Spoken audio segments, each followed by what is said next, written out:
கர்த்தரும் இரட்சகருமாகிய இயேசு கிறிஸ்துவின் இனிதான நாமத்தினாலே உங்களை அன்போடு வாழ்த்துகிறேன். யோவான் சுவிசேஷகம் 20ஆம் அதிகாரம் 30ஆம் வசனம். இந்த புஸ்தகத்தில் எழுதியிராத வேறு அநேக அற்புதங்களை இயேசு தமது சீஷருக்கு முன்பதாக செய்தார்.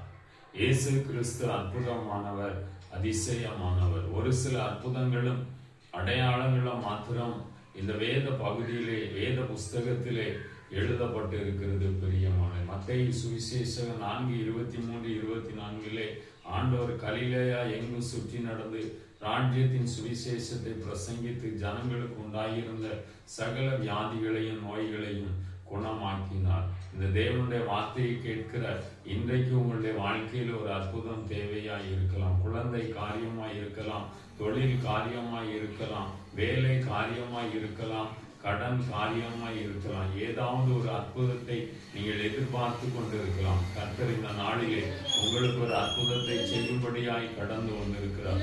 நாம் ஜெபிக்கலாம். பரிசுத்தமுள்ள பரலோகத்தின் பிதாவே, ஆண்டவரே, இந்த வேலைக்கான ஸ்தோத்திரம். இந்த பிள்ளைகள் வாழ்க்கையிலே கர்த்தர் ஒரு அற்புதத்தை செய்து கனப்படுத்துகிறார். ஆசீர்வதி இயேசுவின் நாமத்தில் பிதாவே, ஆமென்.